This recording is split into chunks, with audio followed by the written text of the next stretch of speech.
먼저 그 나라와 먼저 그 나라와 의를 구하라. 그 나라와 그를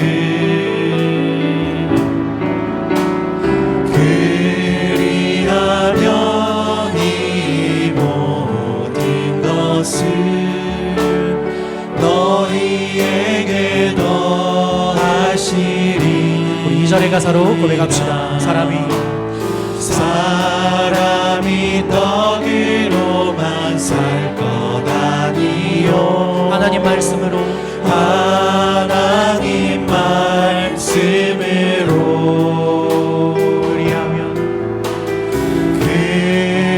그리하면 이 모든 것을 너희에게 더하시리라. 할렐루야. 할렐루야.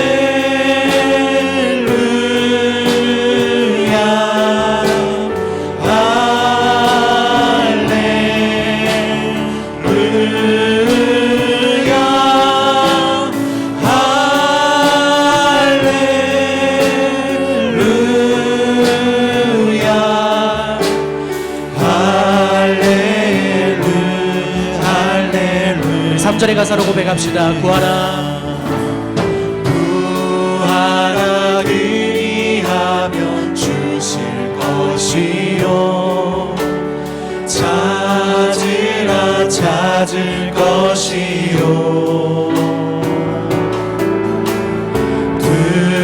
두드리라 문이 열릴 것이니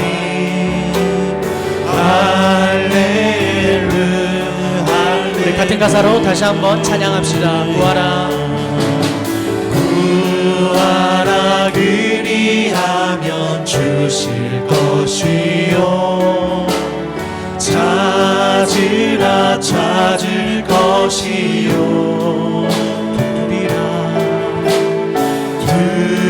두드리라 문이 열릴 것이니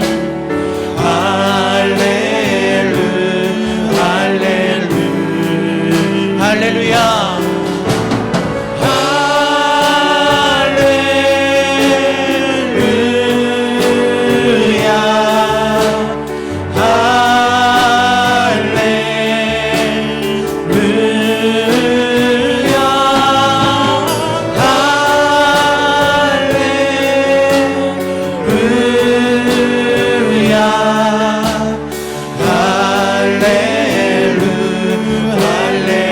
다시 한번 고백합시다. 할렐루야.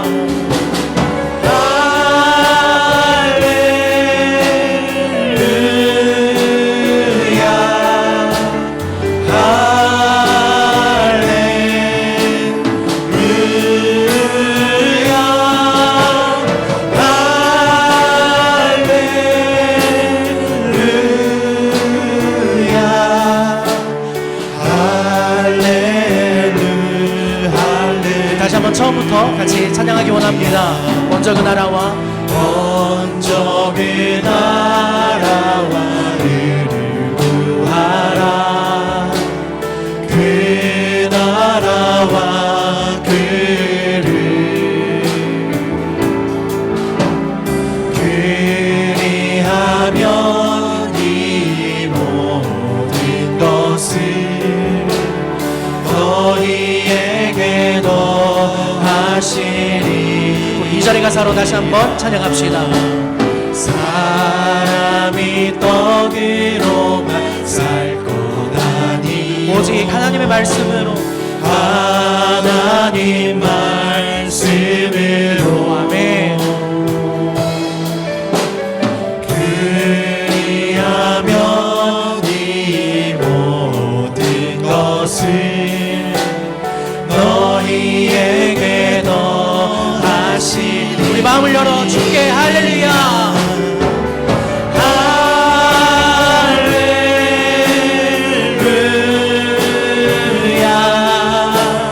할렐루야.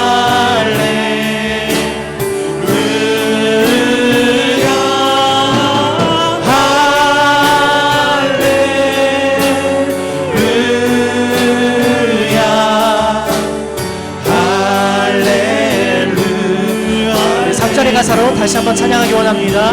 구하라 그리하면 구하라 그리하면 주실 것이요 찾으라 찾을 것이요 두드리라 문이 열릴 것이니 할렐루야.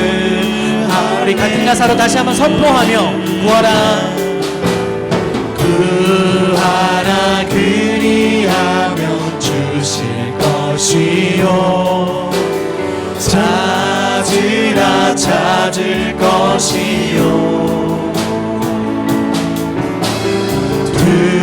두드리라 문이 열릴 것이니 할렐루야 고백합시다. 할렐루야.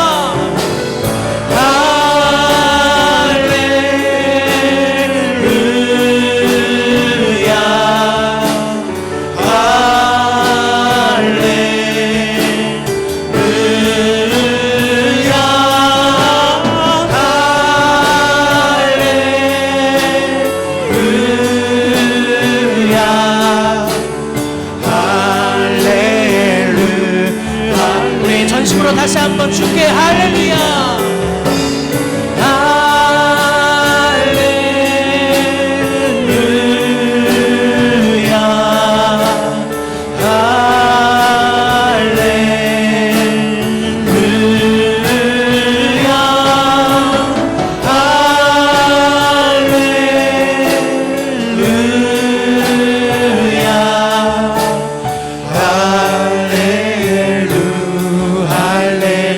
다시 한번 잠잠하게 할렐루야.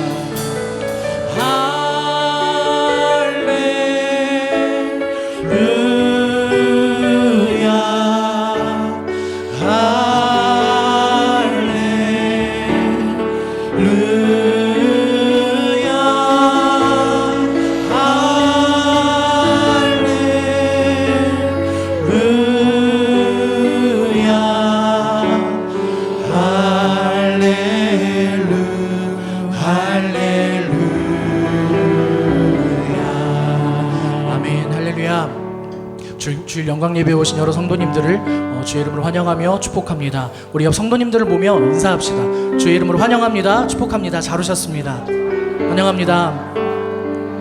우리 다시 한번 옆 성도님들을 보며 인사하실 때 이렇게 고백했으면 좋겠습니다. 오늘도 예배를 기대합시다. 고백해 볼까요? 오늘도 예배를 기대합시다. 가난한 마음, 겸손한 마음으로 예배할 때 비록 우리가 연약한 인생이지만 하나님께서 예배를 통해 우리를 은혜로 채워줄 줄 믿습니다. 은혜 내려주실 그 하나님을 기대하면서 이 시간 우리가 기쁘게 하나님을 계속해서 찬양하고 싶습니다. 내 영혼이 은총이 벼 같이 찬양하겠습니다.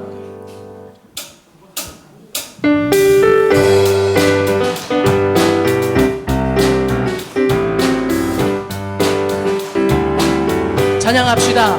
내 영혼이 종입어 중한 죄짐 벗고 보니 슬픈 마음 이 세상도 천국으로 다시 한번 내 영혼이 은총 입어 할렐루야. 내 영혼이 은총 입어 중한 죄짐 벗고 보니 슬픈 마음 이 세상도 천국으로 바하도다. 할렐루야. 할렐루야 찬양하세 내 모든 죄 사함받고 주 예수와 동행하니 그 어디나 이 절의 가사로 찬양합시다. 주의 얼굴 뵙기 전에 멀리 되던 하늘나라 내 맘속에 이루어지니 날로 날로 가깝던 할렐루야. 할렐루야 찬양하세 내 모든 죄 사함받고 주 예수와 동행하니 다시 한번 할렐루야 찬양하세. 할렐루야 찬양하세. 내 모든 죄 사함받고 주 예수와 동행하니 그 어디나. 3절의 가사로 찬양합니다. 높은 산이 멋지들이 조막이나 궁궐이나 내 주 예수 모신 곳이 그 어디나. 하늘나라 할렐루야 할렐루야 찬양하세. 내 모든 죄 사함받고 아멘. 주 예수와 동행하니 그 어디나. 다시 한번 기쁘게 할렐루야 할렐루야 찬양하세. 내 모든 죄 사함받고 주 예수와 동행하니 그 어디나. 이 기쁨의 고백을 다시 한번 찬양합시다. 할렐루야 할렐루야 찬양하세. 내 모든 죄 사함받고 주 예수와 동행하니 그 어디나. 우리 마지막으로 고백합니다. 할렐루야 찬양하세. 할렐루야 찬양하세. 내 모든 죄 사함받고 주 예수와 동행하니 그 어디나. 하늘나라 찬양받게 합당하신 하나님께 우리 감사와 영광의 박수 올려드립시다. 아멘. 할렐루야 찬양하세. 내 모든 죄 사함받고 주 예수와 동행하니 그 어디나. 하늘나라 할렐루야 찬양하세. 할렐루야 찬양하세. 내 모든 죄 사함받고 주 예수와 동행하니 그 어디나. 하늘나라 당신은 영광의 왕. 당신은 평강의 왕. 당신은 하늘과 땅의 주. 당신은 정의의 하늘. 천사가 무릎 꿇고 예배하고 찬양하네. 영원한 생명 말씀. 당신은 예수 그리스도. 다시 한번 처음부터 같이 찬양합시다. 당신은 영광의 왕. 당신은 영광의 왕. 당신은 평강의 왕. 당신은 하늘과 땅의 주. 당신은 정의의 아들.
예배의 주인 되신 하나님을 다시 한번 찬양합시다. 호산나 다윗의 호산나 다윗의 자손께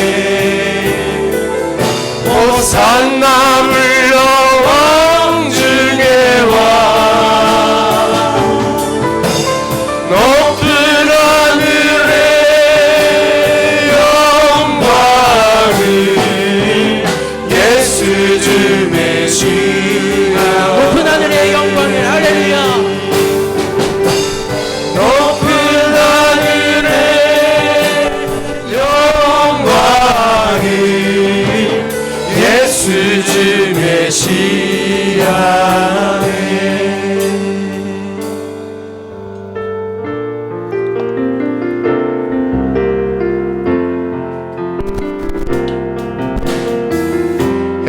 햇살보다 밝게 빛나는 주의 영광 모든 어둠 물리치네 누구도 주 앞에 다가설 수 없네 주의 거룩한 보좌 앞에 오직 주의 보혈 주의 긍휼을 의지하여 나가리 왕 되신 주 앞에 나 경배합니다 주님만 찬양받기 합당하시리 큰 존귀와 영광 홀로 받으소서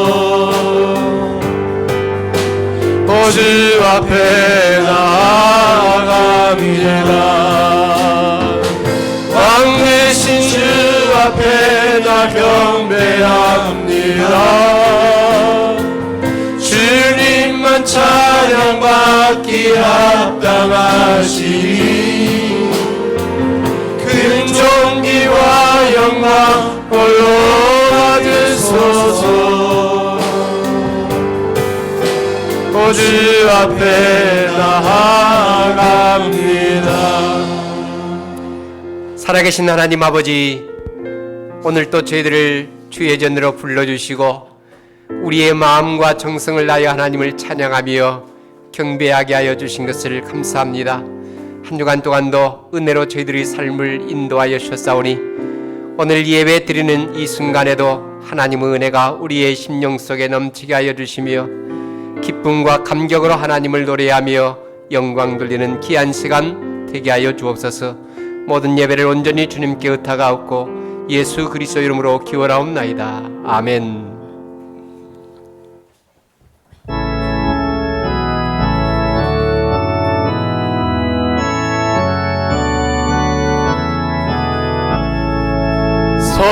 성도여 다 함께 할렐루야 아멘 주 찬양하여라 할렐루야 아멘 주 보좌 앞에서 택하신 은혜를 다 찬송하여라 할렐루야 아멘 만문을 열어라 할렐루야 아멘 온 하늘 울려라 할렐루야 아멘 인도자 되시며 친구가 되신 주 그 사랑 끝없다 할렐루야 아멘 주 찬양하여라 할렐루야 아멘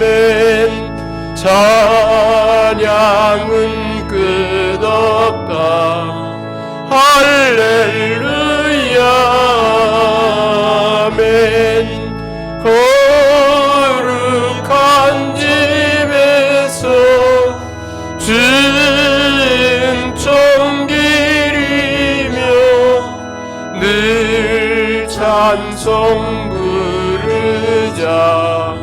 할렐루야 아멘.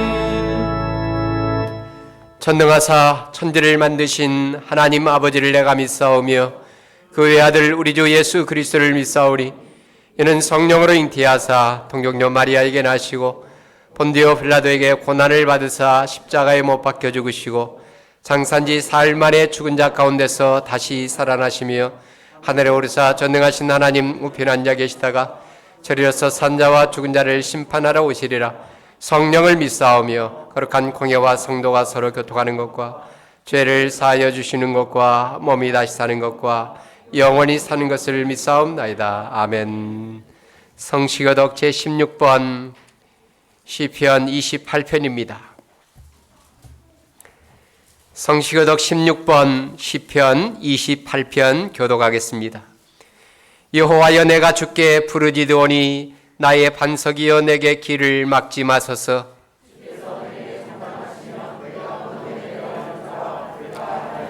내가 주의 지성소를 향하여 나의 손을 들고 주께 부르짖을 때 악인과 악을 행하는 자들과 함께 나를 끌어내지 마옵소서.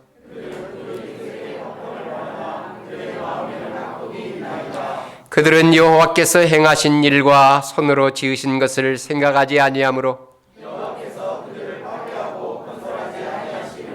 여호와를 찬송하며 여호와는 나의 힘과 나의 방패이시니 여호와는 그들의 힘이시요 그의 기름 부음 받은 자의 구원의 요새 이르러라. 아멘. 자리에 앉아서 찬송드리겠습니다.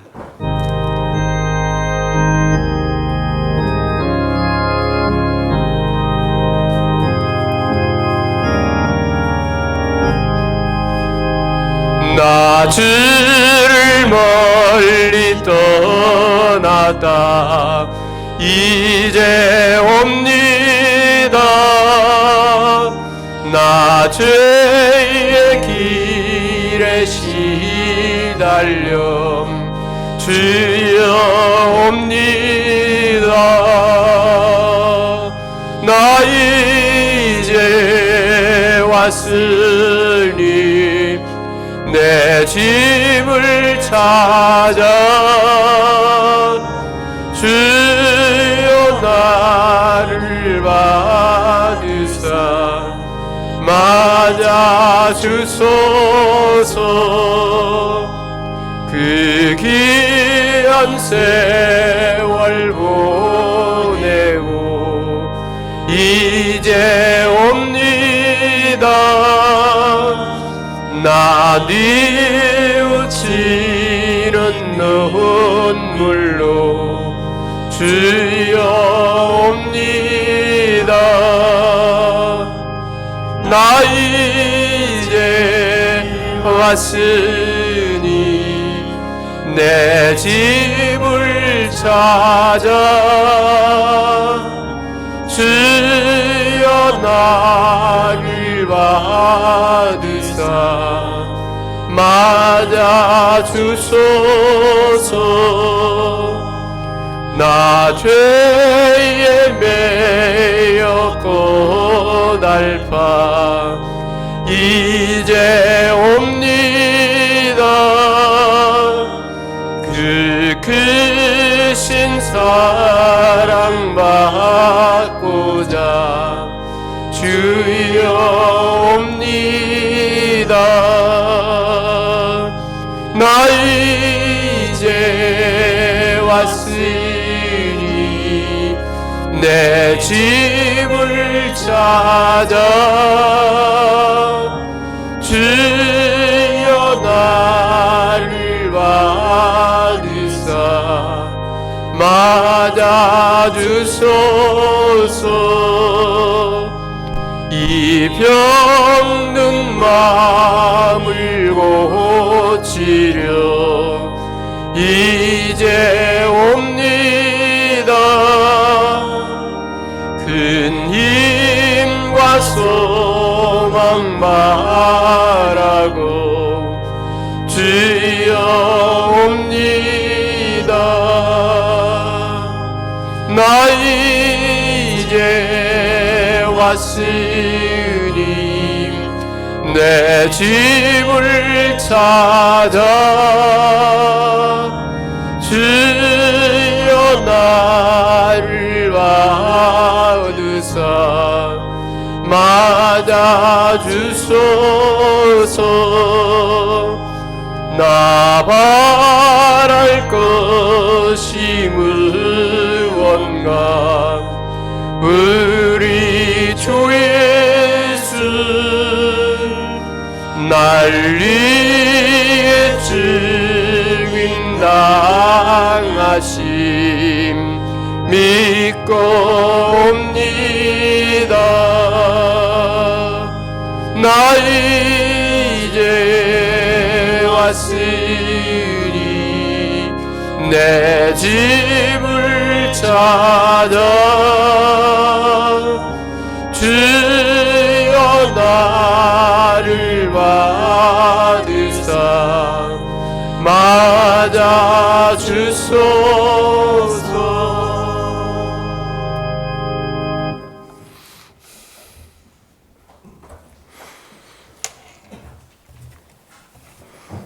사랑과 은혜가 풍성하신 하나님 아버지, 이렇게 오늘 또 이 시간에도 저희들을 하나님께서 불러주셔서 거룩한 예배자로 삼으심을 진심으로 감사를 드립니다. 저희의 드리는 예배를 우리 하나님께서 기쁘게 받아주시고 크신 은총으로 함께하여 주옵소서. 저희의 연약함을 아시는 주님, 저희의 부족함으로 저지른 많은 죄들을 연시간 용서받기를 원합니다. 이 예배 가운데 저희들의 죄가 섞여서 주님의 영광을 가리우는 그러한 일이 없게 하시고 죄사함을 받아 깨끗함으로 예배드리는 귀한 저희들 되게 허락하여 주시옵소서.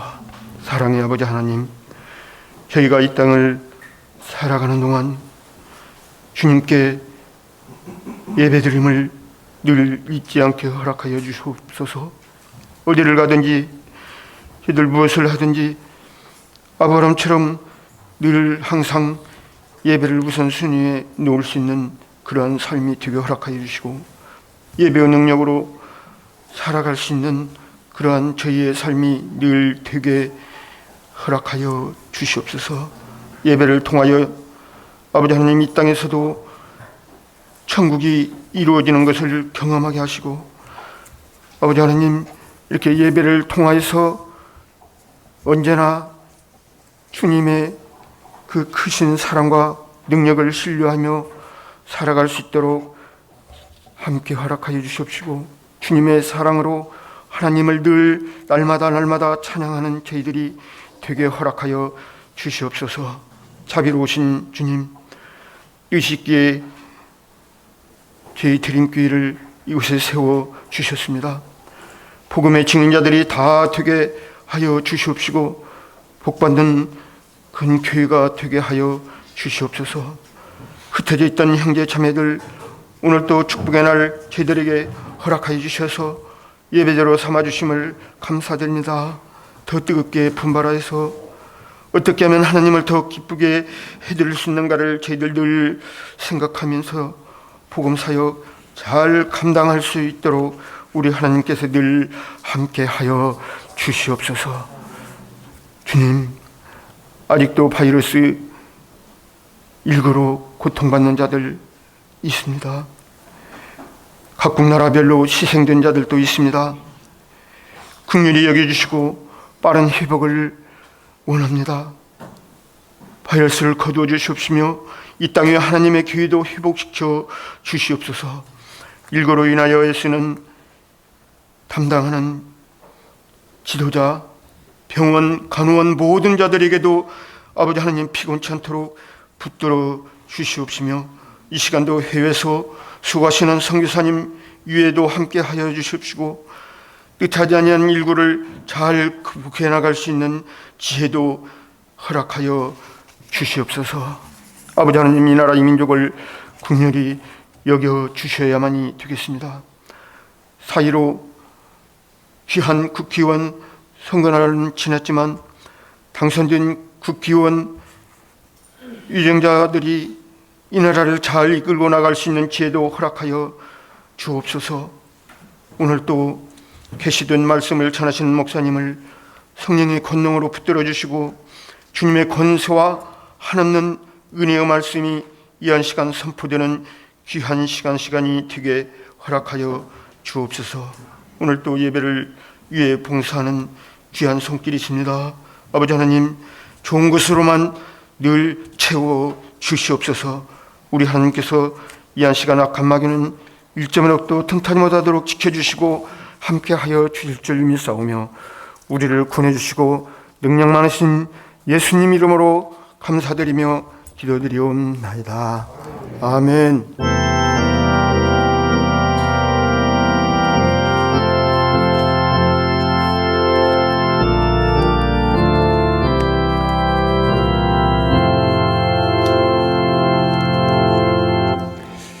오늘 아침에 묵상할 하나님의 말씀 출애굽기 21장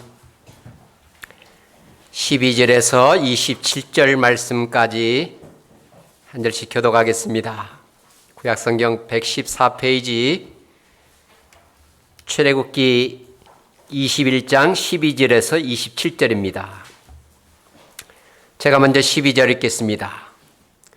사람을 쳐 죽인 자는 반드시 죽일 것이나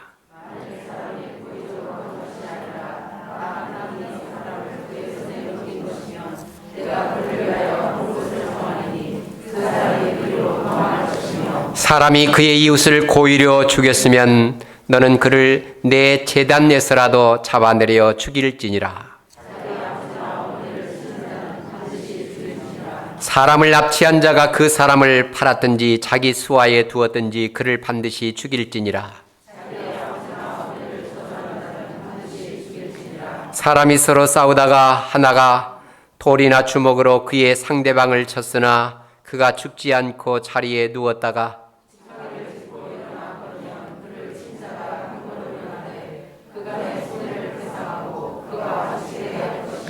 사람이 매로 그 남종이나 여종을 쳐서 당장에 죽으면 반드시 형벌을 받으려니와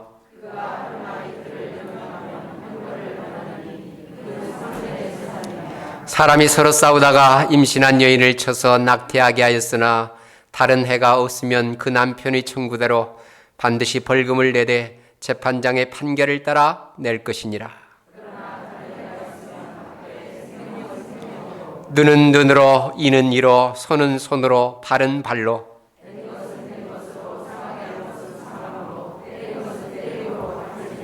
사람이 그 남종의 한 눈이나 여종의 한 눈을 쳐서 상하게 하면 그 눈에 대한 보상으로 그를 놓아줄 것이며 그 남종의 이나 여종의 이를 쳐서 빠뜨리면 그 이에 대한 보상으로 그를 놓아줄지니라. 아멘. 지금까지 코로나19로 인해서 오랫동안 수요 기도 예배를 드리지 못했습니다만 우리 금주부터 다시 수요 기도 예배를 시작합니다. 여러분들 나오셔서 함께 기도에 동참해 주시기를 바라고요. 주일 찬양 예배와 우리 주일 중식은 아무래도 4월이 지나가야 될 것 같습니다. 5월부터 시작할 예정입니다. 참고하시길 바라고, 목장 모임도 당분간 모이지 않습니다. 목자 목녀들은 늘 목원들을 잘 보살피고 또 주일 영광 예배 참석자 또 성경 통독 숫자 우리 보고서에 기록해서 제출해 주시기를 바랍니다. 성경 통신 강좌 계속되고 있습니다. 목장별로 많이 참여해 주시길 바라고요. 여전도 연합회 실행위원 모임도 4월에는 모이지 않습니다. 5월부터 또 모임을 시작할 예정입니다. 참고해 주시기 바라고, 오늘도 우리 중식 대신에 떡을 준비했습니다. 받아가셔서 우리 가정으로 돌아가서 가족들과 함께 교제하며 나눌 수 있기를 바랍니다. 이 시간 하나님 앞에 헌금 봉헌 드리겠습니다.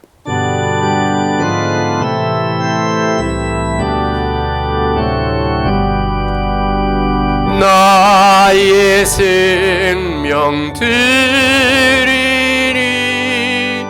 주여 받아주셔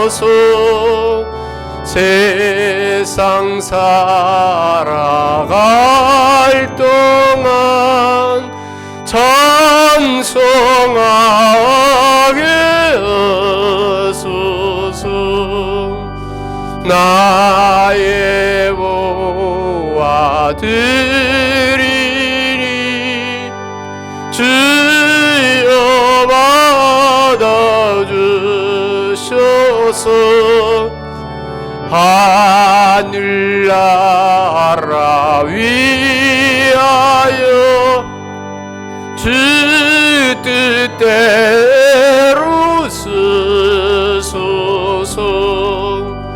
나의 시간 드리니 주여 받아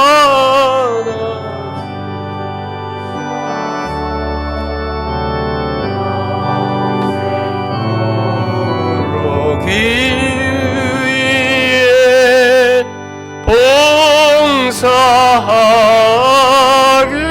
하소서.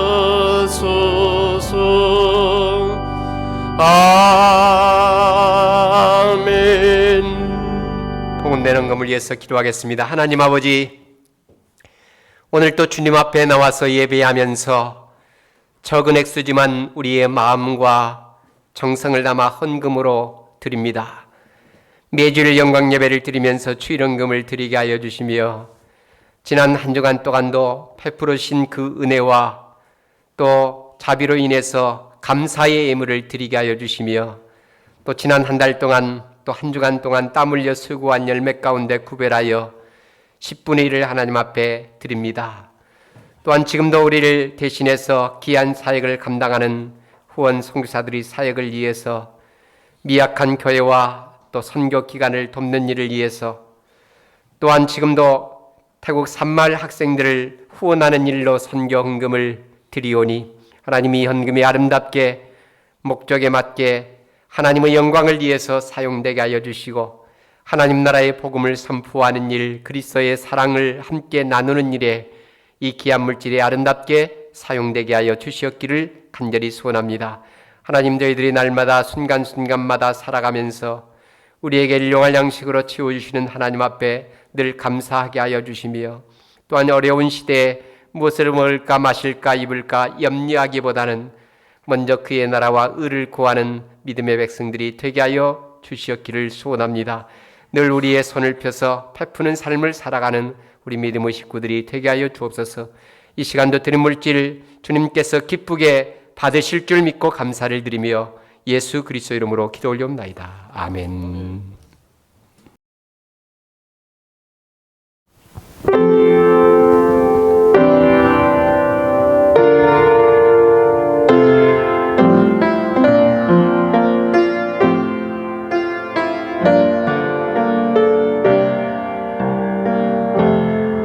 우리의 섬김이 더 낮은 곳으로 우리의 고백이 더 낮은 곳으로 쓰러져 있는 그들을 향해 당신이 그리듯 더 낮은 곳으로 우릴 초대하네. 함께하자고 말씀하시네. 우리도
창세기 2장의 말씀에 의하면 여호와 하나님이 땅의 흙으로 사람을 지으시고 생기를 그 코에 불어넣으시니 사람이 생명이 되니라.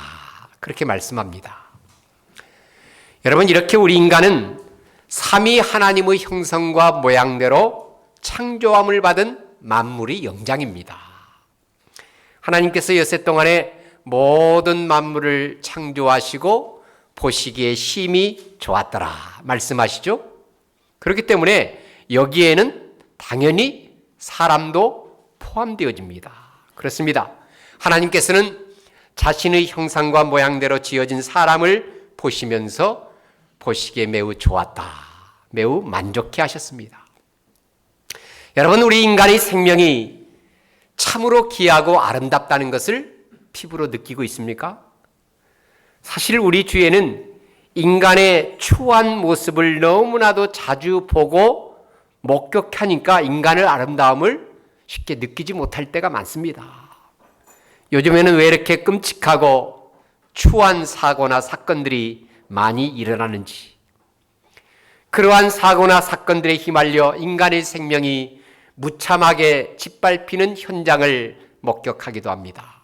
심지어 우리의 몸의 신체가 너무 심하게 장애가 된 채로 길거리에서 구걸하고 있는 사람들의 모습을 보면 도대체 저렇게 사는 것이 무슨 의미가 있을까? 의구심이 들기도 합니다.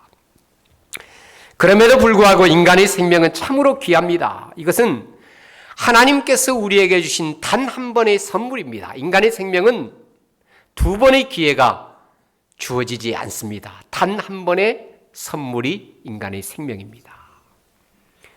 더더욱 인간의 생명은 너무나도 귀한 것이기 때문에 그 생명을 창조하신 하나님 외에는 그 어느 누구도 생명을 해하거나 빼앗을 수 없습니다. 심지어 자기 생명도 그렇고요, 가정의 종들도 그렇고요, 태아도 그렇습니다. 인간의 생명뿐만 아니라 우리의 몸, 신체도 중요합니다. 물론 우리의 몸은 세월이 지나면 늙고 병들게 되고 보기에 초라할 수 있습니다. 그리고 영혼이 떠나가면 우리의 육체는 흙에서 취함을 받았기 때문에 결국 흙으로 돌아가게 됩니다. 그럼에도 불구하고 하나님께서는 우리의 몸, 우리의 신체 역시 귀하게 아름답게 보십니다. 그래서 우리가 온 몸으로 하나님을 찬양하고 경배하는 것을 기뻐하시는 겁니다. 비록 지금은 죄로 말미암아 피폐해져서 볼품이 없겠지만 훗날 장차 그분 앞에 설 때 우리의 몸도 완전하고 영광스러운 몸으로 다시 회복될 것입니다. 이미 앞서서 하나님께서는 십계명을 통해서 살인하지 말라 계명을 주셨습니다. 그러나 이 말씀은 너무나도 짧고 함축적이기 때문에 하나님의 깊은 의도를, 왜 살인하지 말라고 하는지 그 하나님의 깊은 의도를 제대로 알기가 어렵습니다. 더더욱 범죄한 인간의 마음속에는 원초적인 감정인 분노가 자리 잡고 있어서 이것이 통제되지 않는다면 인간은 끊임없이 살인이나 폭력이 나타날 수밖에 없습니다. 또한 인간이 서로에 대한 보복이나 책임을 국가에 맡기지 않고 개인적인 감정에 따라서 처리하게 된다면 이 보복은 끊임없이 나타나게 될 것이고 우리 사회는 그야말로 무법천지의 사회가 될 것입니다. 이에 하나님께서는 그의 백성들에게 살인이나 폭력에 관해서 형벌에 대한 규례를 주십니다. 이러한 규례를 주시는 하나님의 의도는 분명합니다. 인간은 어느 누구도 다른 사람의 생명을 빼앗을 수 없다는 겁니다. 또한 하나님께서는 다른 사람의 신체마저도 손상하지 못하게 하십니다. 내 몸이 귀하면 다른 사람의 몸도 귀한 법입니다. 그렇다면 사람이 다른 사람의 생명을 해하거나 다치게 하였을 때 어떻게 해야 하는 것입니까? 오늘 읽은 본문이 그것에 대한 형벌의 규례입니다. 먼저 오늘 본문 12절 말씀을 보시기 바랍니다. 12절 말씀 같이 한 음성으로 봅니다. 사람을 쳐 죽인 자는 반드시 죽일 것이나. 여러분, 하나님의 명령은 이처럼 단호합니다. 그 이유가 무엇입니까? 우리 인간의 생명은 그것을 창조하신 하나님 외에 어느 누구도 빼앗을 수 없기 때문입니다. 그리하여 하나님께서는 십계명을 통해서 이미 살인하지 말라는 계명을 주셨던 겁니다. 그런데 이 계명을 어기고 사람을 죽였다면 그 역시 더 이상 살 수가 없습니다. 그를 반드시 죽이라. 그런 자의 살인은 하나님께서 허용하십니다.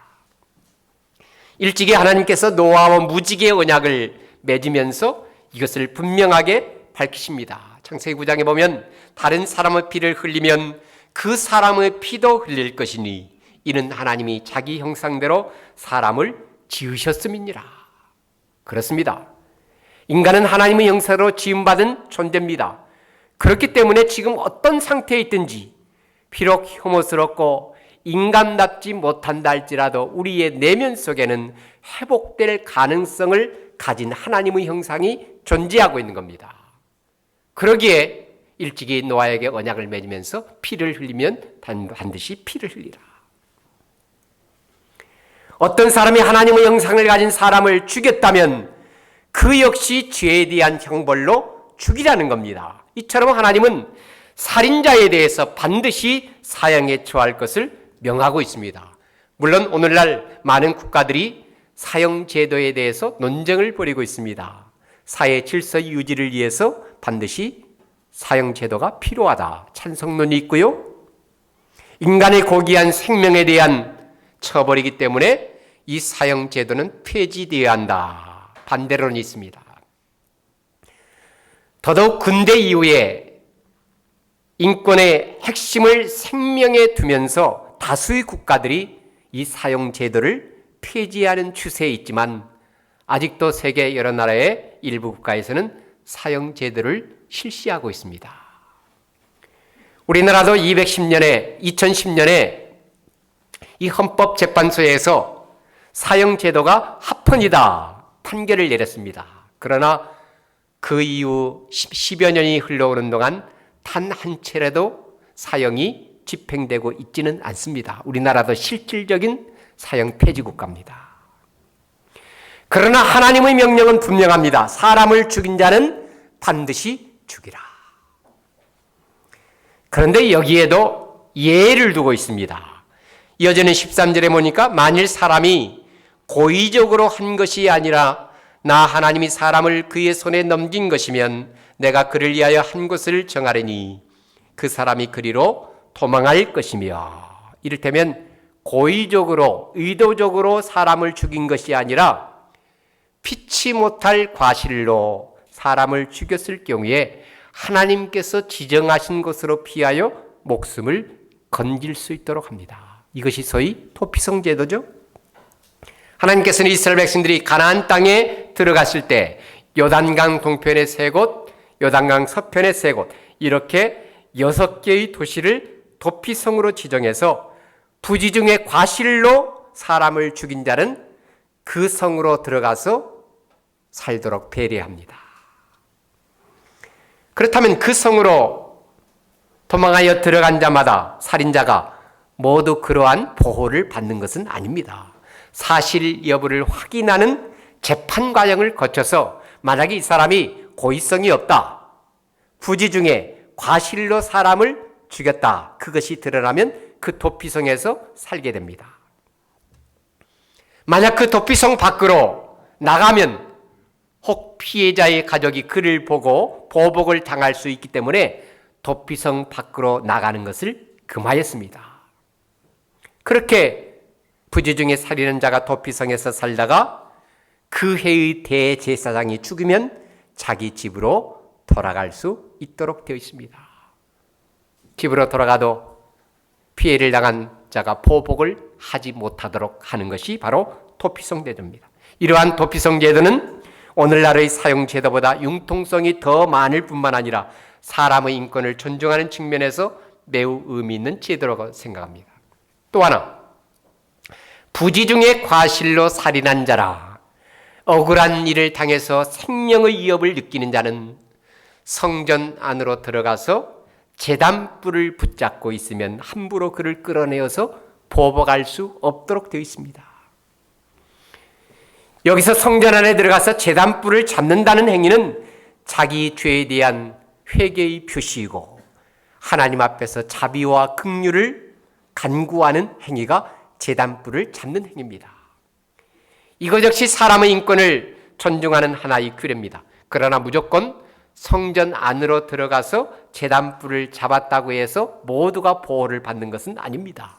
이걸 역시 사실 여부를 확인하는 재판 과정을 거쳐서 고의성이 드러나면 아무리 제단불을 잡았다 할지라도 법대로 처벌을 받아야 합니다. 이것이 바로 14절이죠. 사람이 그의 이웃을 고의로 죽였으면 너는 그를 내 제단에서라도 잡아내려 죽일지니라. 여러분, 왜 하나님께서는 도피성제도나 성전의 제단불을 잡는 것을 통해서 부지 중에 살인한 자나 억울한 일을 당한 자를 보호하신 것입니까? 그만큼 사람의 생명이 소중하기 때문입니다. 또한 이 생명이 소중하기에 함부로 취급해서는 안 된다는 겁니다. 그러기에 의도적으로 사람의 생명을 해친 자는 용서받을 수 없다는 겁니다. 거기에 따른 판결과 보응을 받아야 한다는 겁니다. 본문 15절 이하에는 사람을 해치는 여러 경우들에 대해서 언급하고 있습니다. 첫째로 자녀가 부모를 치거나 저주하는 경우입니다. 15절 말씀에 이런 말씀이 있죠. 자기 아버지나 어머니를 치는 자는 반드시 죽일지니라. 조금 내려와서 17절도 비슷한 말씀입니다. 자기의 아버지나 어머니를 저주하는 자는 반드시 죽일지니라. 이미 하나님께서는 제5계명을 통해서 내 부모를 공경하라 계명을 주셨습니다. 이것은 하나님께서 모든 자녀에게 주신 특별한 책임이요 의무입니다. 그런데 만약 자녀가 부모를 쳤다, 비록 부모가 죽지 않았다 할지라도 이것은 이미 살인한 것이나 마찬가지이기 때문에 그런 자를 반드시 죽이라, 그렇게 명령합니다. 그렇습니다. 자녀된 자라면 마땅히 부모를 공경해야 하는데 자녀가 부모에게 폭력을 휘둘렸다면 그것은 부모를 주신 하나님을 겨냥해서 폭력을 휘둘린 것이기 때문에 반드시 하나님은 죽이라, 그렇게 명령합니다. 물론 오늘날에는 자녀가 부모를 쳤다고 해서 죽이지는 않습니다. 그런 나라는 없을 겁니다. 다만 다른 사람을 친 거에 대해서 전속상해죄로 가중처벌이 되기는 합니다. 또한 자녀가 부모를 저주할 경우에 하나님께서는 그러한 자를 죽이라. 비록 자녀가 부모에게 폭력을 휘두르지 않았다고 할지라도 입으로 부모를 저주하고 욕을 했다면 그 역시 부모를 친 것과 똑같이 적대 행위가 되기 때문에 그러한 자를 죽이라는 겁니다. 그러기에 생전에 계신 부모에 대해서 욕하거나 저주하는 것은 부모를 치는 행위와 똑같이 여기기 때문에 오늘 성경은 반드시 그러한 자를 죽이라, 그렇게 명령합니다. 요즘에는 비록 자기 친부모에게는 그렇게 욕하거나 저주하지 않는다 할지라도 장인, 장모나 시부모에 대해서 심한 말로 욕을 하는 경우가 있습니다. 그러나 적어도 우리가 하나님을 믿는 자녀라면 그러한 일 절대로 있을 수도 없고 있어서도 안 되는 일입니다. 또한 요즘에는 부모가 연로해서 도움이 되지 않고 오랫동안 병치레를 하고 있다면 자녀들의 입에서 수시로 심한 말이 나오는 경우가 있습니다. 용서하고 들으십시오. 하나님, 저 인간 안 데려가시나? 심한 말을 할 수도 있죠. 물론 입으로는 표현하지 않겠지만 속으로는 그런 생각을 품을 수도 있습니다. 그러나 여러분, 이것이 얼마나 무서운 말인지 모릅니다. 왜냐하면 그것은 부모를 거역하는 죄이기 때문입니다. 여러분, 우리가 구약시대 이스라엘에서 태어나지 않았기 망정이지 그런 자는 죽음을 면치 못하는 걸 명심해야 합니다. 두 번째로 사람을 납치하거나 유기하는 경우입니다. 소위 인신매매입니다. 16절 말씀 우리 같이 한 음성으로 보겠습니다. 사람을 납치한 자가 그 사람을 팔았든지 자기 수하에 두었든지 그를 반드시 죽일지니라. 사람을 납치하거나 유기하는 것은 나무 생명을 자기가 억지로 빼앗아서 자기 마음대로 처분하고 자신의 욕심을 채우고 자기의 이익을 챙기려는 자입니다. 이러한 자는 이미 긍휼의 대상이 될 수 없기 때문에 죽이라. 여러분, 이러한 끔찍한 일은 과거 시대만 있는 것이 아닙니다. 시대가 가면 갈수록 더욱 교모하고 끔찍한 방법으로 사람을 납치하거나 유기하는 일이 얼마나 비일비재합니까? 오늘날은 어린아이들을 납치하거나 유기해서 금품을 요구하는 일도 있죠. 요즘은 그런 일이 있는지 모르겠습니다. 우유팩에 잃어버린 아이의 사진이 실려 있고 찾는다는, 또 어린아이 사진을 전단지로 만들어서 잃어버린 아이를 찾습니다. 우리는 그런 일을 볼 때마다 얼마나 안타까운지 모릅니다. 부모 입장에서 차라리 죽었다면 체념하고 포기할 텐데, 그 자녀를 잃어버렸을 경우에 그 집의 모든 것을 잃어버린 겁니다. 언젠가는 돌아올지도 모른다는 그런 기대감에서 이사도 제대로 못한다고 하지 않습니까? 그러기에 사람의 생명을 미끼로 자기 이득을 채우는 자는 어떤 일이 있어도 용서될 수 없다. 죽이라. 사실 역사적으로 흑인 노예들은 과거 유럽의 백인들이 아프리카에서 사람들을 사냥해서 사로잡아서 종으로 만든 자들입니다. 그들의 다수가 대서양을 건너오다가 얼마나 많은 흑인들이 죽었는지도 모릅니다. 하나님께서는 이미 모세를 통해서 이렇게 사람을 납치하거나 유기하는 사람들의 잔인한 탐욕에 대해서 노골적으로 적대감을 나타내면서 그런 자들을 반드시 죽이라고 합니다. 더 이상 긍휼의 대상이 될 수 없다는 겁니다. 세 번째로 종들의 생명에 대해서도 언급합니다. 20절, 21절 제가 보겠습니다. 사람이 매로 그 남종이나 여종을 쳐서 당장에 죽이면 반드시 형벌을 받으려니와 그가 하루나 이틀을 연명하면 형벌을 면하리니 그는 상전의 재산임이라. 우리는 이러한 규례를 통해서 율법이 가지고 있는 한계를 알게 됩니다. 쉽게 말해서 율법도 어쩔 수 없이 종은 주인의 재산이라는 그 시대의 상황을 인정하고 있다는 겁니다. 그러나 하나님은 그 종의 생명까지는 포기하지 않습니다. 비록 종이라 할지라도 주인이 쳐서 그 종이 죽으면 그 주인은 형벌을 받게 된다. 여러분, 고대 어느 나라의 법이 주인이 총을 쳐서 죽였다고 형벌을 받겠습니까? 당시 종은 인격을 가진 사람이 아니라 소나 양처럼 가축이나 물건으로 취급받는 시대입니다. 그러나 하나님의 법은 그렇지 않습니다. 어쩔 수 없는 시대적인 상황 속에서 남종이나 여종이 주인의 재산으로 취급되기도 하지만 그 종들의 생명만큼은 주인이라도 함부로 해서는 안 된다는 겁니다. 이것이 바로 당시 이방 나라의 법과 다른 하나님 나라의 법입니다. 네 번째로 놀랍게도 하나님께서는 태아에 대해서도 언급합니다. 22절 말씀에 사람이 서로 싸우다가 임신한 여인을 쳐서 낙태하게 하였으나 다른 해가 없으면 그 남편의 청구대로 반드시 벌금을 내되 재판장의 판결을 따라 낼 것이니라. 오늘날 태아를 낙태시키는 일이 얼마나 우리 사회에 공공하게 이루어지는지 모릅니다. 물론 가정의 형편이나 여러 가지 계획 때문에 아이의 터울을 조정하기 위해서 피임을 하는 것은 죄가 될 수 없습니다. 얼마든지 있을 수 있는 일입니다. 그러나 이미 임신한 아이를 낙태하는 것은 있을 수 없습니다. 그것 역시 생명을 해하는 살인입니다. 인간의 생명은 오직 하나님만이 주시고 하나님만이 거두어 가실 수 있다는 것을 명심해야 합니다. 계속해서 23절, 24절, 25절 말씀해 오시기 바랍니다. 그러나 다른 해가 있으면 갑되 생명은 생명으로, 눈은 눈으로, 이는 이로, 손은 손으로, 발은 발로, 된 것은 된 것으로, 상하게 한 것은 상함으로, 때린 것은 때림으로 갚을지니라. 소위 동해보복법이라고 얘기합니다. 아마 성경에서 이 말씀보다 더 오해되고 악용되어 왔던 말씀은 아마 없을 겁니다. 어떻게 자비롭고 공의로우신 하나님을 무자비하고 보복에 찬 하나님께서 이렇게 명령하는가? 오해했던 것도 바로 이 구절에 대한 잘못된 해석에서 비롯된 것입니다.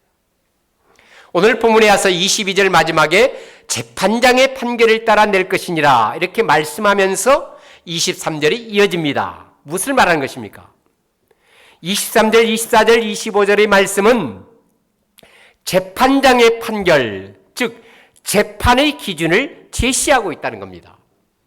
예를 들어서 눈은 눈으로, 이 말씀은 어떤 사람이 내 눈을 상하게 했기 때문에 나도 똑같이 그의 눈을 상하게 하라는 뜻이 아니라는 겁니다. 하나님께서는 인간에게 그러한 복수를 허용하지 않습니다. 이것은 재판의 기준이라고 했습니다. 이를테면 어떤 사람이 다른 사람의 눈을 상하게 하였다면 재판장은 눈이 상한 것에 걸맞는 형벌이나 벌금을 부과하라는 뜻입니다. 이는 이로, 이 말씀도 마찬가지입니다. 어떤 사람은 내 일을 부러뜨렸다고 해서 똑같이 그의 일을 부러뜨리라는 말이 아닙니다. 재판장은 거기에 맞게 판결하라는 것이지 개인의 보복을 명령하는 것이 아닙니다. 여러분, 우리가 어떤 사람에게 약점이 있으면 다른 것까지 뒤집어 씌우려는 그러한 마음이 있습니다. 예를 들어서 어떤 사람이 무면허로 운전하다가 자기와 사고를 냈다고 가정해 봅시다. 그 사람이 약점이 그대로 드러났습니다. 면허도 없이 운전하다가 사고를 냈습니다. 피해자는 그에게 더 많은 것을 요구하려고 할 겁니다. 그러나 성경은, 교훈은 그렇지 않습니다. 언제나 공평하고 적절하게 형벌을 가하거나 벌금을 부과하라. 피해를 준 자에게 똑같이 신체적인 고통을 가하라는 말씀이 결코 아닙니다. 구체적으로 오늘 본문 26절, 27절 말씀에 신체 상해에 대한 규례입니다.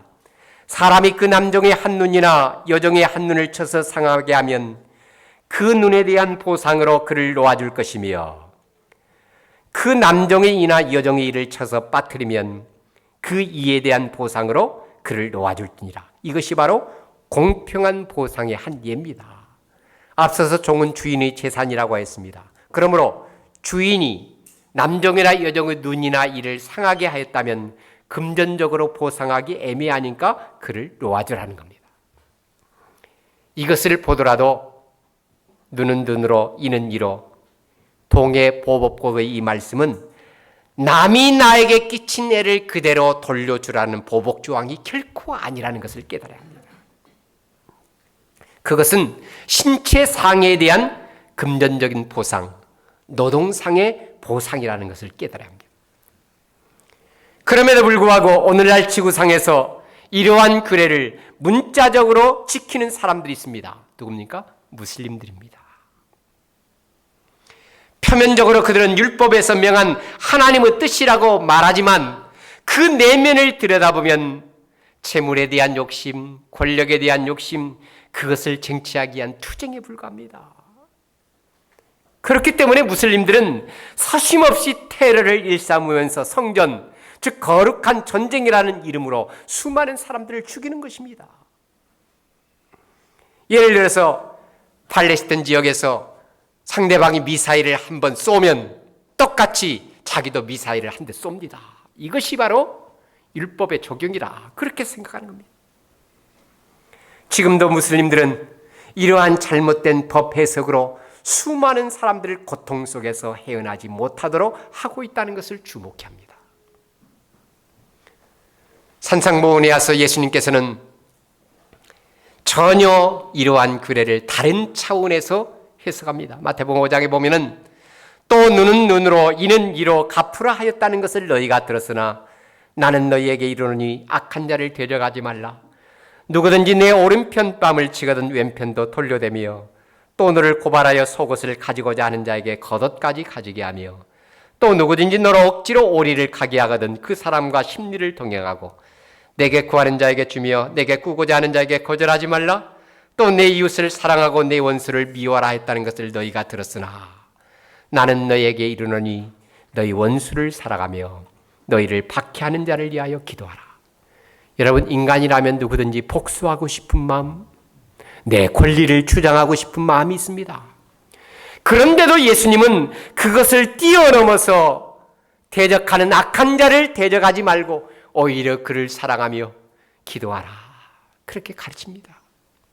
왜냐하면 소위 눈은 눈으로 이는 이로 갚는 이 동해 보복복으로는 악한 인간의 마음을 치유할 수 없고 우리가 사는 사회를 변화시킬 수 없기 때문입니다.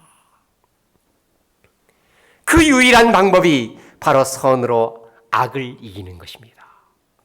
복수나 보복이 아니라 양보하고 배려하며 자비와 사랑을 베푸는 것입니다. 이것이 바로 우리 그리스도인들이 실천해야 할 삶의 모습이 아니겠습니까? 오늘 예배에 참석한 성도 여러분, 우리는 지금까지 살펴본 형벌에 대한 여러 가지 규례들을 통해서 왜 국가가 존재해야 하는지, 국가의 중요성을 다시 한번 깨닫게 됩니다.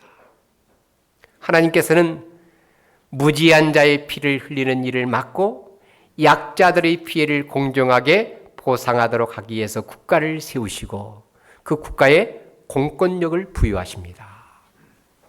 사실 그렇지 않습니까? 사람의 생명을 해하고 악행을 일삼는 사람들에게 우리 개인이 취할 수 있는 조치는 아무것도 없습니다. 개인이 할 수 있는 일 아무것도 없습니다. 이런 조치는 국가가 나서서 공권력을 발휘하여 수행해야 합니다.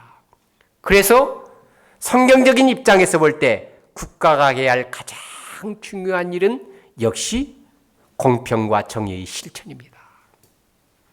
우리 국민들이 잘 살도록 하는 것, 그것은 두 번째 차원의 문제입니다. 그렇다면 여러분, 왜 하나님께서는 이러한 규례들을 모세를 통해서 이스라엘 백성들에게 선포하는 것입니까? 그 당시 이스라엘은 신정국가이기 때문에 교회가 곧 국가요, 국가가 곧 교회인 셈입니다. 그러기에 성경에는 살인이나 피해 보상에 관한 규례들이 기록되어 있는 겁니다. 그러나 오늘날 교회는 이런 일을 하지 않습니다. 왜냐하면 그것이 국가의 기능으로 넘어갔기 때문입니다. 오늘날 교회와 국가는 엄연히 다른 기관이고 종교와 정치는 분리되어야 마땅합니다. 그렇다면 오늘 하나님의 백성들은 국가가 모든 것을 하기 때문에 가만히 침묵하면서 그저 함께 모여서 예배하고 복음을 전하고 이웃사랑을 실천하기만 하면 되는 것입니까? 물론 그것보다 중요한 일이 없기 때문에 우리 모두가 그 일에 진력해야 할 겁니다. 그러나 한편으로 세상 사람들로 하여금 생명과 인권을 존중하게 여기도록 우리가 먼저 생명의 소중함을 깨닫고 삶으로 실천해야 하는 겁니다. 여러분, 왜 하나님께서는 이러한 규례들을 그 백성들에게 선포하신 것입니까? 인간은 하나님의 형상대로 지음받은 존재이기 때문에 너무나도 소중하고 귀하다는 겁니다. 생명을 함부로 대해서는 안 된다는 겁니다. 그러기에 우리 그리스도인들은 생명을 경시하는 풍조의 반기를 들여야 되고 낙태나 인신매매를 반대하는 운동에 앞장서야 하는 것입니다. 그저 표면적으로 반대 서명서에 서명하고 그런 집회에 참석하는 것으로 그칠 것이 아니라 우리 그리스도인 한 사람 한 사람이 생명의 소중함을 알고 그것을 우리의 가정에서, 직장에서, 사회에서 삶으로 보여주어야 한다는 겁니다. 그것이 바로 빛으로 소금으로 사는 것이 아니겠습니까? 그렇다면 구체적으로 우리가 어떻게 생명의 소중함을 깨닫고 삶으로 보여줄 수 있습니까? 우리 안에 있는 욕심을 먼저 죽여야 합니다. 여러분, 우리 안에 욕심이 살아있는 한 결단코 다른 사람이 눈에 들어오지 않습니다. 다른 사람의 생명, 다른 사람의 신체, 다른 사람의 재산 들어오지 않습니다. 어떻게 우리 안에 욕심을 죽일 수 있습니까? 나를 죽이는 것이죠. 내가 살아있으면 모든 것은 불가능하지만 내가 죽으면 모든 일이 가능해집니다. 문제의 핵심은 바로 내 자신에게 있습니다. 상대방을 위해서라면 내가 좀 억울한 일을 당해도 손해를 본다 할지라도 참고 인내하는 자세가 우리 하나님의 백성들에게는 필요하다는 겁니다.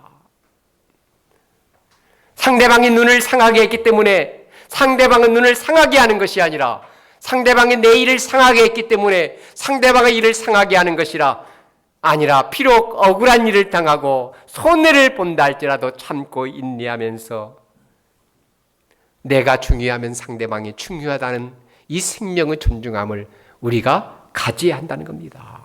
그러게 우리는 날마다 순간순간마다 우리 안에 있는 정과 욕심을 십자가에 못 박아야 하는 겁니다. 또 하나, 오늘 우리들이 어떻게 우리의 삶 속에서 생명의 소중함을 드러낼 수 있습니까? 우리는 겸손하게 피조물의 위치에 서서 놀라운 생명을 주신 하나님을 찬양하면서 하나님께 주신 생명을 함부로 사용하지 않고 가치 있게 여기면서 살아야 합니다.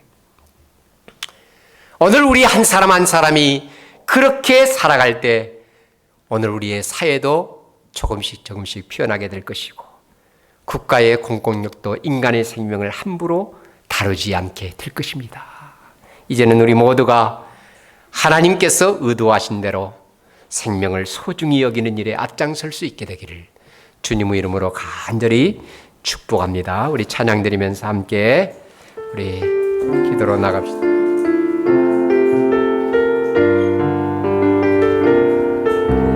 주의 말씀 앞에선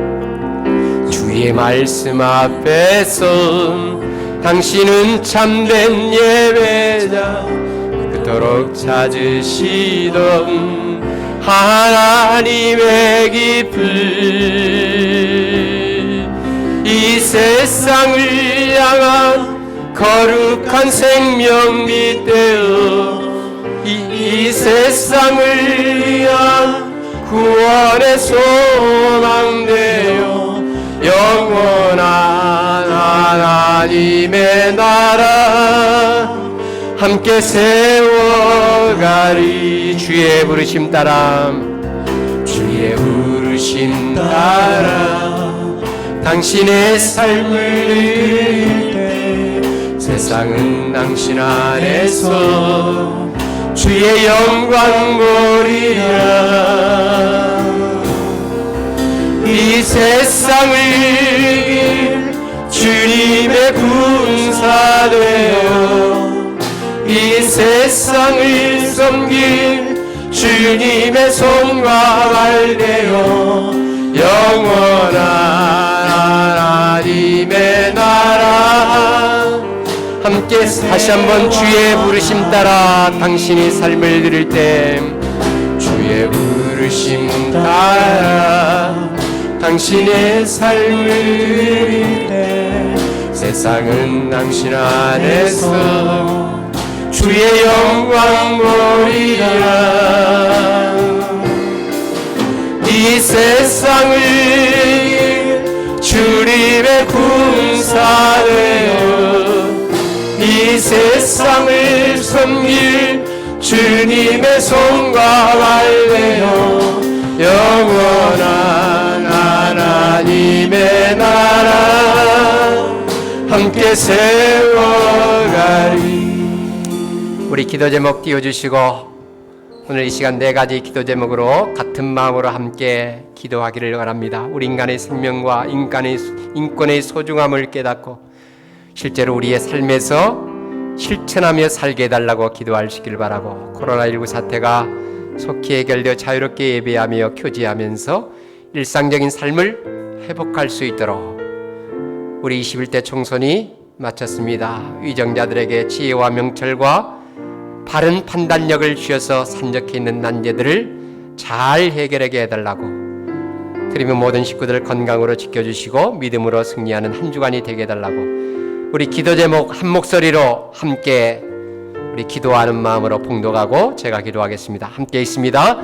생명과 인권의 소중함을 깨닫고 우리의 삶에서 실천하며 살게 하옵소서. 코로나19 사태가 속히 해결되어 자유롭게 예배하면서 일상적인 삶을 회복하게 하옵소서. 위정자들에게 지혜와 명철과 바른 판단력을 주시사 산적해 있는 난제들을 잘 해결하게 하옵소서. 드리는 모든 식구들을 건강으로 지켜주시고 믿음으로 승리하는 한 주간이 되게 하옵소서. 아멘. 기도하겠습니다. 하나님 아버지, 오늘도 여러 가지 많은 규례들을 통해서 우리 인간의 생명이 얼마나 소중한가를 깨닫게 하여 주신 것을 감사합니다. 다시 한번 말씀을 통해서 우리 인간의 생명이 우리의 인권이 소중함을 깨달았사오니 이제는 우리의 삶 현장에서 가정에서 직장에서 우리의 사회에서 이제는 이 생명의 소중함을 실천하며 살아가는 믿음의 사람들이 되게 하여 주시옵소서. 내 생명이 소중하기에 다른 사람의 생명도 소중하고, 내 몸이 귀하고 소중하기에 다른 사람의 몸도 귀하다는 것을 깨달아 싸우니, 비록 하나님의 백성으로서 억울한 일을 당하고 손해를 본다 할지라도 내 안에 있는 욕심을 죽이고 이제는 생명의 소중함을 드러내면서 빛으로 소금으로 살아가는 우리 성도들이 되게 하여 주옵소서. 코로나19 사태가 하루속히 해결되어서 오늘 우리들이 자유롭게 예비하며 교제하는 날을 앞당겨 주시옵기를 간절히 소원합니다. 일상적인 삶에서 열심으로 땀을 흘려 일하는 우리 믿음의 백성들이 되게 하여 주시옵소서. 대통령을 비롯해서 이정자들에게, 특별히 근본에 당선된 국회의원들에게 지혜와 명철과 바른 판단력을 주셔서 우리나라에 산적해 있는 문제들을 잘 해결할 수 있도록 인도하여 주시고, 평안한 나라, 행복한 나라가 되게 하여 주시며 복음을 만방에 선포하는 우리 한국교회 이민족이 되게 하여 주시옵기를 소원합니다. 한 주간 동안의 삶을 주님 앞에 맡깁니다. 모든 우리 드림의 식구들을 건강으로 지켜주시고 믿음으로 승리하는 한 주간의 삶이 되게 하여 주옵소서. 예수 그리스도 이름으로 기도 올려옵나이다. 아멘. 다 같이 일어나서 마지막 찬송 드리겠습니다.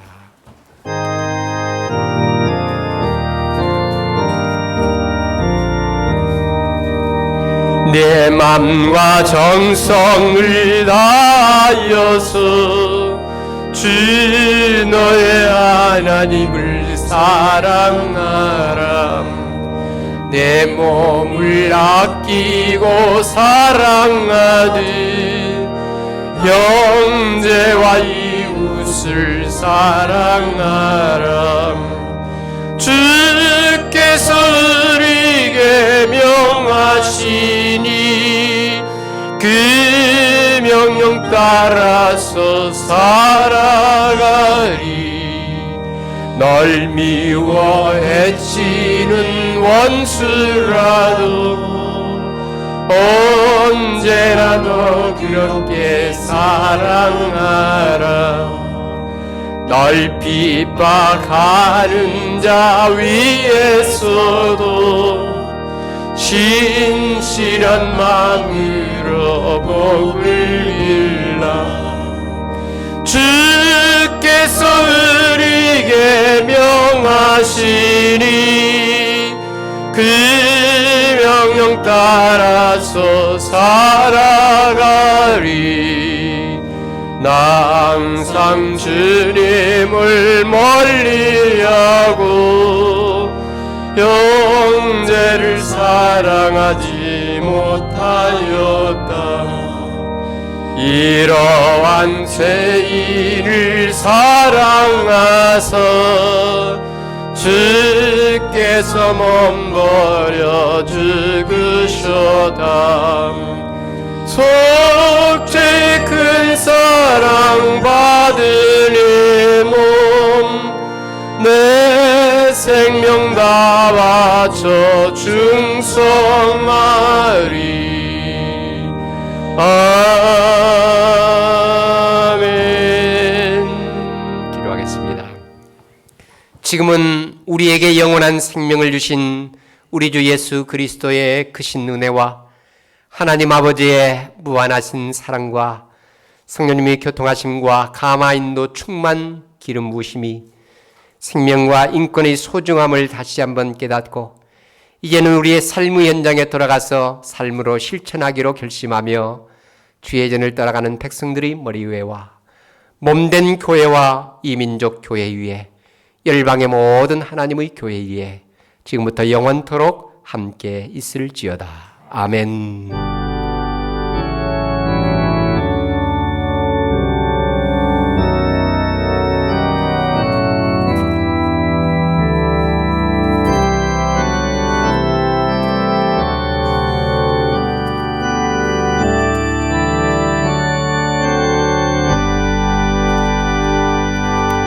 금년 표와 주제 선구 제창하고 배송 부르겠습니다. 다시 처음 사랑을 회복하자.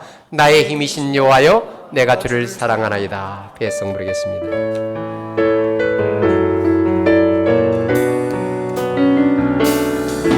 너희 가는 길에 주의 평강이 있으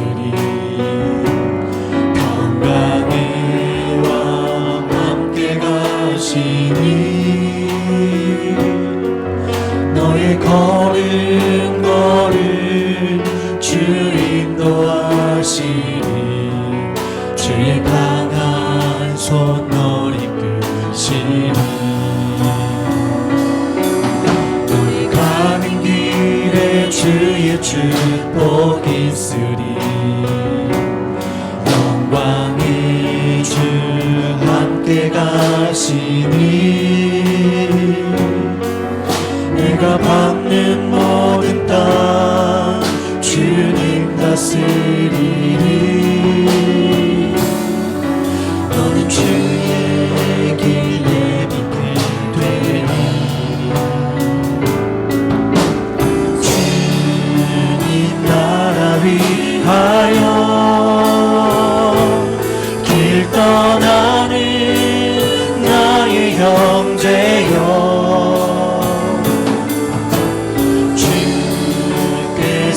가라시니 너는 가라 주의 이름으로 거칠은 광야 위에 꽃은 피어나고 세상은